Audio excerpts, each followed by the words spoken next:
Well, if you ask me, Kailasa, and I know you just haven't gotten around to it, but time has already proven its worth, and if you'd like to rebut this rebuttal, you can feel free to go ahead and get back together and step into the studio and make a whole album about it. I miss you. Well, having said goodbye to thrash, black, and death metal, it's time to say hello to their cooler younger brother who can sometimes be a much bigger dick, groove metal. Groove uses harsh vocals, but like thrash, is a subgenre more defined by its instrumentation than by the conventions of its front persons. It can happen. Specifically, groove is most easily identified by its syncopated rhythms, as we learned last season from Dimebag Darrell in a delightful yarn he spun for us concerning an evening of ribaldry and merriment for all at Benihana. There is something of a growl in groove metal. Randy Blythe from Lamb of God almost crosses over entirely into a death growl, but other vocalists of groove, like Phil Anselmo and Rob Flynn from Machine Head, really just have raspy, throaty, lower register voices that sometimes gives off a scoopy, southern kind of quality. Sorry to get so scientific. Just listen.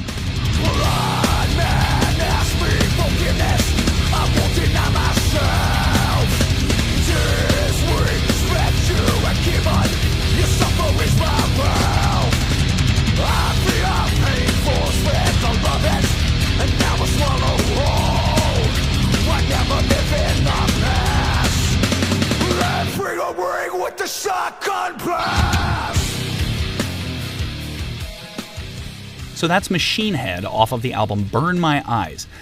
I would guess that groove allows listeners to pick up a bit more of the lyrics than even thrash, purely by virtue of the tempos being generally slower. There are also new mutations to all subgenres at this point that completely mess up my audible lyric percentages by subgenre Excel spreadsheet, but whatever. Guess I'll just have to teach the thing to think. And then to feel. For example, there's a new groove metal band as of 2007 called Five Finger Death Punch that's kind of the Imagine Dragons of metal. And I'm not going to explain that because I don't really know what it means, but it just feels right, you know? Almost no one I've met who loved metal before these guys came along actually likes Five Finger Death Punch. So I'm guessing they'll be the next generation's, I listen to metal, I love Enter Sandman. So hopefully they're a gateway for people to better music. But vocally, they've adopted a mixture of groove vocals and clean singing. And combining metal and clean vocal conventions is perhaps something Five Finger Death Punch adopted from another thing people love to hate, metalcore. I assure you that hell is not a myth. We both vacation there. Hell is not a myth. We spend each winter there. No one can prepare. Stone comes and the city's abandoned. The ship's going down with the captain.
That is Map Change by Every Time I Die, and I'm gonna play them every chance I get, cause I miss them. Metalcore takes the scream vocals from punk or the growls from death metal and mixes it with clean vocals from, like, music. But it's a subgenre that emerged in the late 90s and became more popular in the new century. So, we gotta jump backward in time and pick up where thrash starts to leave off and slow things down a bit. Because that's what heroin does to you.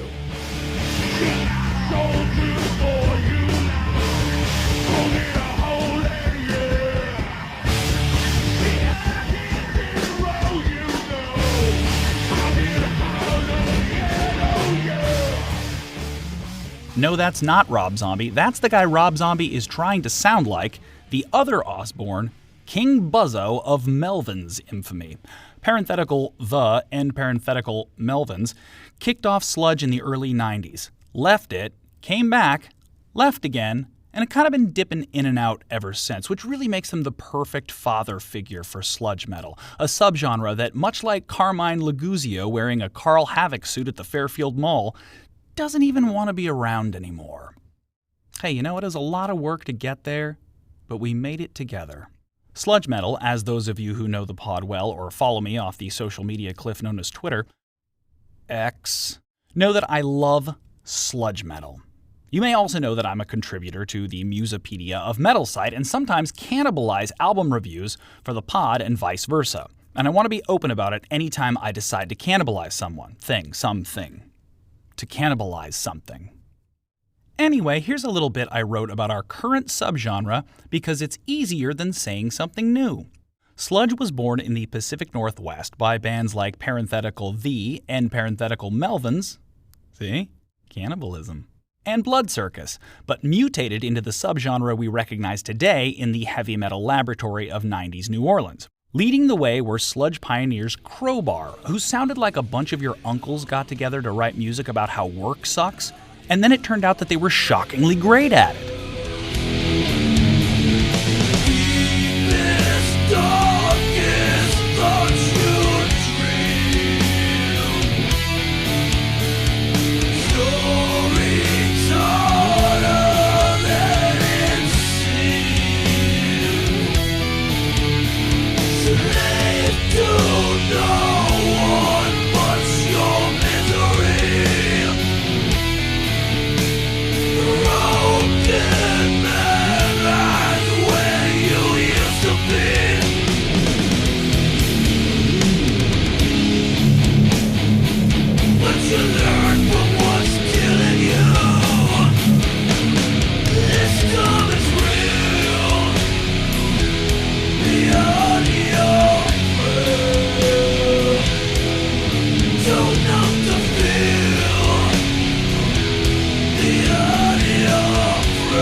See? Quinn from the past continued.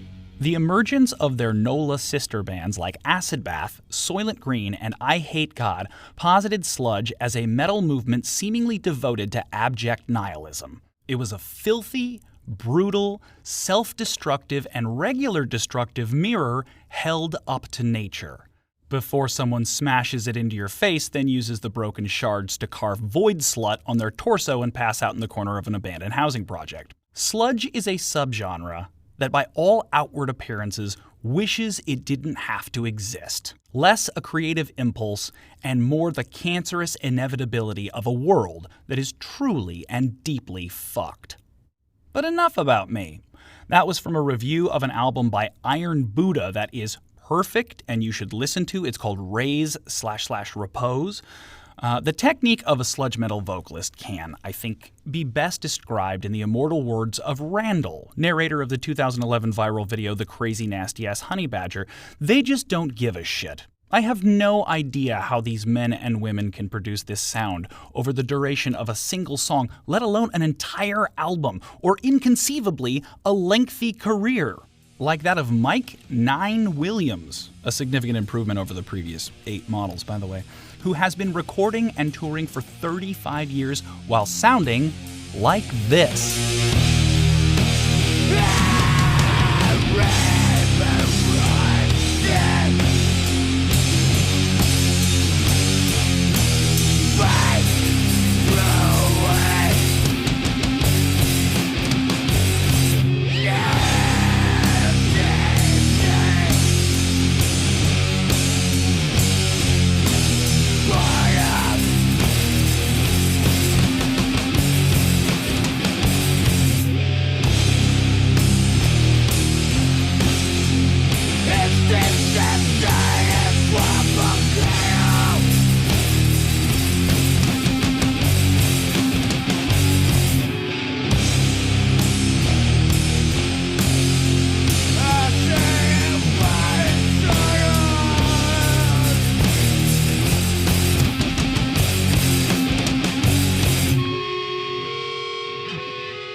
that's White Neighbor off of the 1993 sludge staple Take As Needed for Pain by I Hate God. Sludge is heavily influenced by the drumming of hardcore punk, and as you can hear there, the vocals. But going forward, there's also something of a sludge stoner growl, which is more mid-range and comprehensible than the death growl. Actually, Druids, the band that opens and closes every episode of this podcast, is a great example. And here's another one.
Yeah, that's a band called Fire Breather from Dwell in the Fog, my 2023 album of the year. I'm going to go see those dudes in September. Rupee, we doing this? I always think of sludge, stoner, and doom as a kind of sliding scale for vocal heaviness. Prototypical doom vocals are the high-pitched, ethereal, clean singing of Ozzy Osbourne. And as you move towards stoner metal, there's often a deliberate low-fidelity filter mixed into the production to make the vocalist seem like they're underwater, or in another room, or the trunk of their car as we speed out of Atlantic City before Sonny the Thumb and the Fumangeli brothers realize I switched the suitcases at the drop-off, and considering that even in this humidity, the cheapskate currently trying to kick his way through the backseat of his own car never bothered to put in AC, it might not be long before it gets real quiet back there and we turns into just me. Anyway, that was my weekend. What I'm trying to get to is the bridge between sludge metal and the final topic of today, post-metal. No, I'm not covering everything. It's not going to be comprehensive. I'm just trying to give you an idea about the big pillars of harsh vocals and where the extremes go. So closing out sludge, for lack of a better description, the vocals just sound painful. Especially those vocalists who sing in their upper register. It almost sounds like the singer just peeling their voice open, like a time elapse of rotting fruit or flowers blooming or something. I'm just trying to describe what I'm seeing in my head when I'm listening to some sludgier vocalists. And there is no one who sounds more like they are coming apart in layers than the guy who recently did just that, ruining everything for everyone forever. The lead singer of Neurosis, Scott Kelly. So before he was known for being a terrible father and husband, Scott Kelly was not only the voice you heard following Pepper Keenan on the Shrine Builder song Solar Benediction that went into the show break, he was also the lead singer for the sludge, stoner, post-metal band Neurosis since the late 80s. In 2022, however, Kelly admitted to years of emotionally and physically abusing his family, then blamed his bandmates and the culture of musicians around him for not doing anything to stop it. You'd think the moment you came clean about terrorizing your own child and spouse wouldn't be the best time to claim the moral high ground, but what do I know? I've never threatened my family with anything other than reading facts out of a bird book I bought on a road trip. It worked, too. I got to drive the whole way. And an illustrated book about birds. So for the first time in the history of the music industry, a pretty bad person with a lot of talent ended up having success. And here's the thing. I don't really know the extent to which Scott Kelly abused his family. He labeled it emotional, financial, and physical abuse, but that's all the more information we have. Now, Kelly obviously struggles with mental health. That's not an excuse. A lot of people struggle with their mental health and don't torture their children. But because I'm going to use Kelly's voice as an example of the culmination of sludge metal vocals and how that influenced post-metal, I feel like I should at least explain that I am attempting to separate the art from the artist here, affording Neurosis's frontman an allowance that I'm not really willing to make for other artists like Quorthon. Scott Kelly was an abuser. He did presumably terrible things to his family. Finally, and rightly, he eventually admitted to those abuses and retired from the profession of music. But nothing in the catalog of Neurosis is a promotion of abuse. And playing sound of Kelly's voice is not in any way meant to imply that his talent somehow balances out or ameliorates those misdeeds. But I am talking about the history of metal vocals, and Scott Kelly is an important figure in that narrative, in the same way that you can't really talk about the history of production in rock and roll in the 60s and not talk about Phil Spector. Quorthon and other black metal, Viking metal, or racism-adjacent metal artists are either actively or passively promoting an abhorrent philosophy through their music. They are, at best, apologists for fascism, and that's why I played 20 seconds to show you what Bathory sounds like, and then I talked for 5 minutes about why he can go suck a bag of gorilla dicks at the center of the sun. Scott Kelly is just a fucked up dude and a hypocrite with a very influential sound, and I would like to talk about that sound to close out this episode on harsh vocal technique. Caveat achievement unlocked!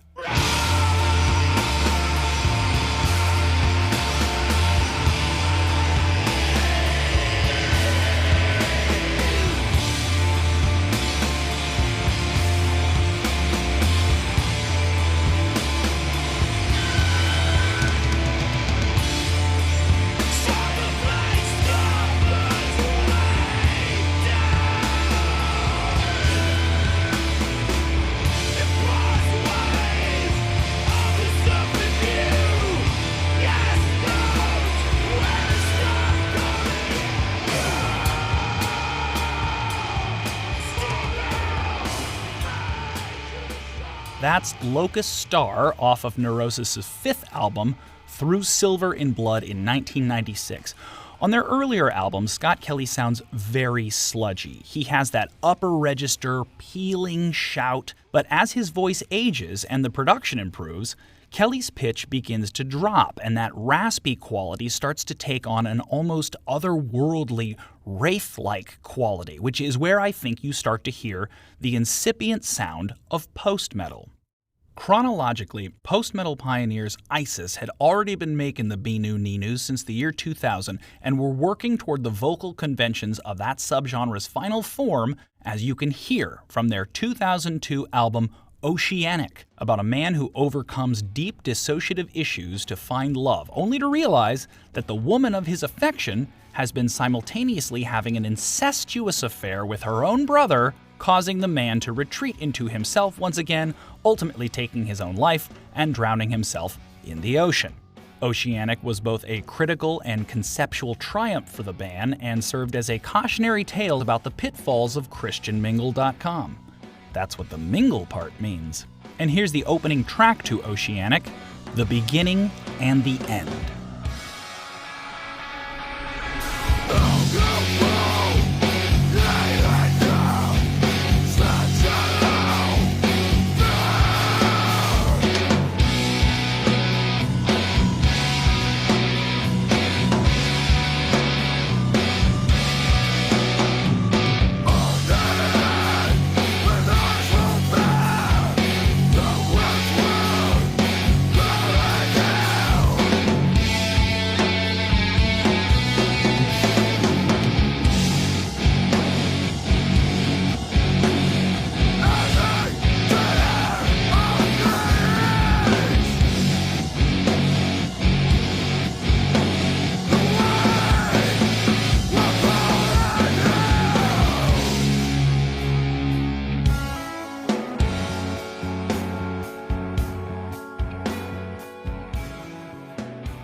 But in 2007, the progressive stoner sludge band that I have talked about frequently because I clearly love them, known as Mastodon, were the first to bravely ask the question, what if Scott Kelly was in a better band? Righteous go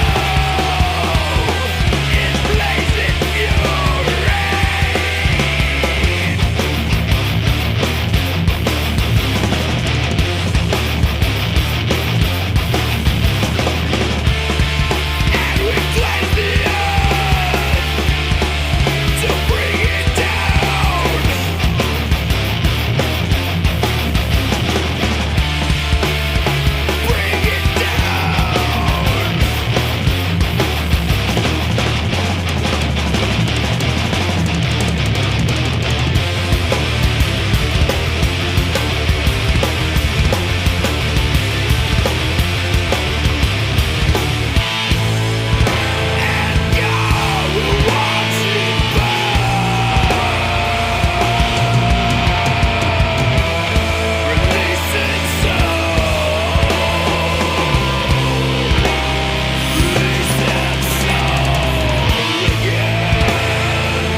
Kelly was a guest vocalist for a single track on 6 consecutive Mastodon albums, none of which demonstrates the vocal conventions of post-metal more articulately than one of my favorite tracks off of my least favorite album, Spectre Light, from 2011's The Hunter.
And so that spacey, ethereal, wraith-like sound soon became a hallmark of many post-metal bands, such as the aforementioned Isis and Neurosis, Godflesh, and others. But for the purest example of a post-metal vocal, I return to one of my all-time favorites, Cult of Luna, and their 2013 dystopian masterpiece based on Fritz Lang's 1927 black and white film Metropolis, Vertical.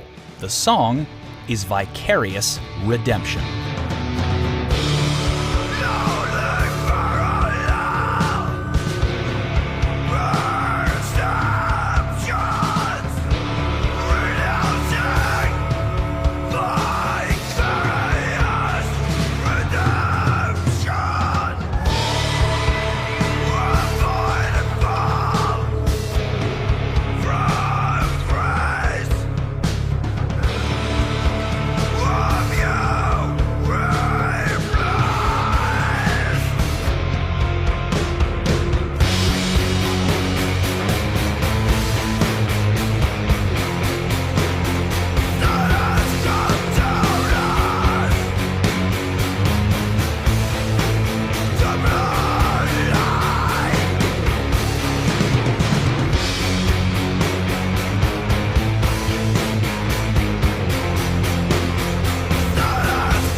So at this point you might be wondering, is Quinn okay? But you might also be wondering, why did post-metal artists more or less collectively choose to adopt this particular sound? What is it about that eerie, hollow, pseudo-spectral rasp that made post-metal vocalists like Scott Kelly of Neurosis, Aaron Turner of Isis, and Johannes Persson of Cult of Luna choose it to be one of the prominent identifying features of the subgenre? Great question. While I've talked about a number of other subgenres that either utilize or flirt with harsh vocals, for me, there are, surprise, surprise, 4 that really stand out for the purpose of investigation. Thrash and groove aren't really harsh vocal subgenres. There are exceptions, like Max Cavalera from Sepultura and Randy Blythe from Lamb of God, as I mentioned earlier. But largely, the vocal conventions of thrash and groove amount to people with naturally gravelly or growly voices adapting those qualities to clean singing. Metalcore combines the vocal conventions of death metal, punk, and clean singing to create their own unique sound. But those subgenres that have cultivated unique and categorically identifiable harsh vocal conventions can, I think, be narrowed down to death metal, black metal, sludge metal, and post-metal. What I'm hoping to articulate here is that the unique vocal qualities of each of them were chosen because they are a distillation of the subgenres themselves. In other words, the vocal conventions represent the essence of the subgenre from which they come. What I'm hoping to articulate here is that the unique vocal qualities of each of them were chosen because they are a distillation of the subgenres themselves. In other words, the vocal conventions represent the essence of the subgenre from which they came. I'm going to try to break them down one by one because I'm trying to give my more growl and shriek-averse listeners a way into the sound. Not necessarily so that they can learn to stop worrying and love the harsh, but just to offer the possibility of a new angle from which to approach the topic. I'll try to move fast because otherwise I will have spent what is basically a month trying to explain why full-grown adults choose to make monster sounds for a living, and that's a little above my pay grade. So, okay, here we go. Death metal is a low, throaty growl. It's a guttural, corporeal, primal sound that represents a subgenre centered around the more gruesome and visceral aspects of biological life, with album titles like Eaten Back to Life, Reek of Putrefaction, Slowly We Rot, and simply Human.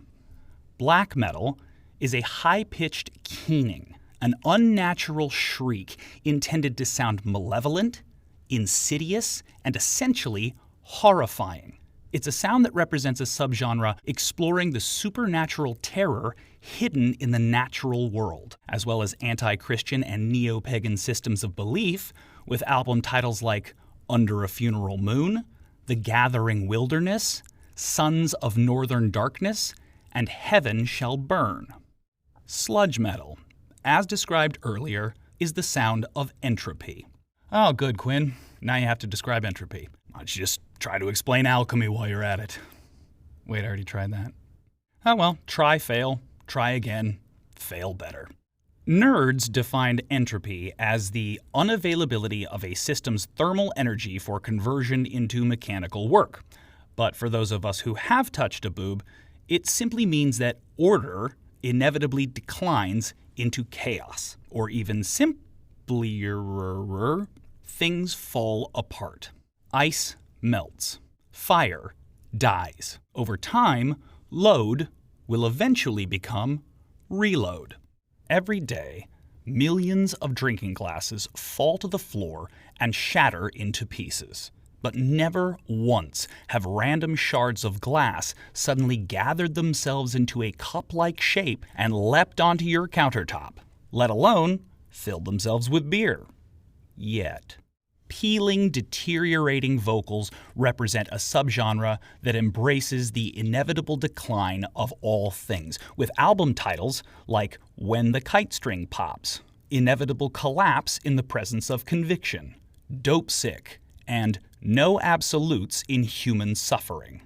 Sludge metal is the sound of entropy. And finally, post-metal, with a vocal palette that takes its cue from the subgenre's name.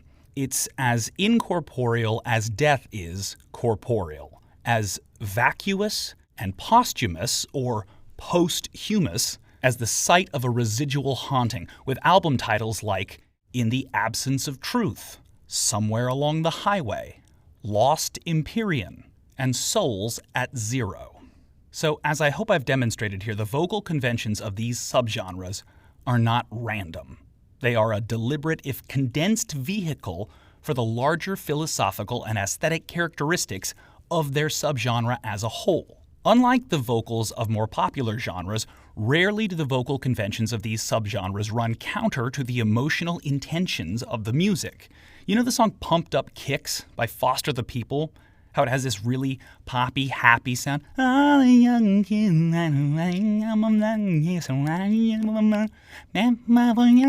okay, it has that really poppy, happy sound, but the lyrics are about a school shooting? You don't get that much in death, black, sludge, or post-metal. These bands instead use the sound of the vocals to push the emotion of a song to a place of extremity, the furthest that such a subject is able to go. It's a larger feature of heavy metal. I think that's why a lot of metal bands write albums about the sea and outer space. Those are voids. Those are the edge of our existence. But death, black, sludge, and post, or deblajpo for short, push the proverbial envelope through their vocals as far as it can conceivably go. So when you hear the horrifying banshee wails of black metal or the time-elapsed putrefaction of an animal corpse courtesy of sludge metal, remember that if you ever hope to understand, or God forbid, appreciate harsh vocals, these discordant, unsettling waves of sound are actually tools to help you embrace the emotional intent of the artist. And once I realized that for myself, I found a doorway into harsh vocals, and here I am now, telling you about it while getting paid to do a job that I've chosen not to do for about an hour now. And wouldn't it be nice to take a break once in a while? Yeah, it would. And it is. And there you have it, a far from comprehensive survey of the evolution of heavy metal vocals. There's a huge punk influence that I'm not even going into. The big takeaway, though, that I hope you'll take away from this is that there isn't a heavy metal vocal style, but many various styles with many various intentions. If the big hang-up for people is that I can't understand the words, you can remind them that's why metalheads love liner notes. If you buy a physical copy of the album or download the digital booklet, metal bands with harsh vocals will most likely include the actual words. Most bands with incomprehensible lyrics aren't intending to convey crystal clear meaning through the words, but rather the emotion of the music, the feeling it evokes. You can think of harsh vocals as another instrument, and take some pressure off of yourself in attempting to understand the words. You got a lot going on. Be kind to yourself and each other.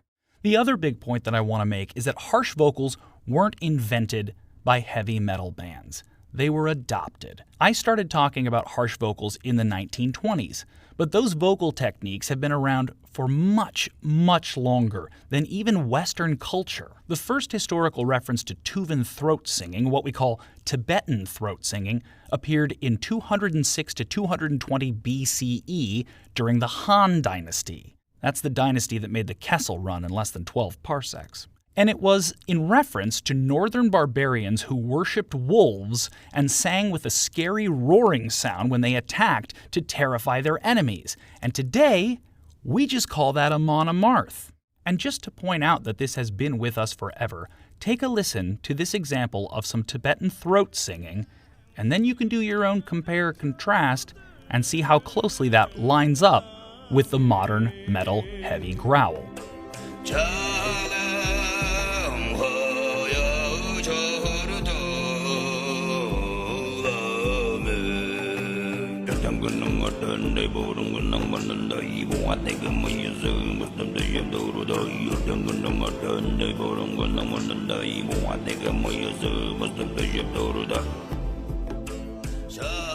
Finally, here is a frequently referred to quote from a Muslim traveler named Ibrahim Yaqub upon visiting northern Germany circa 961 CE. The account goes something like this.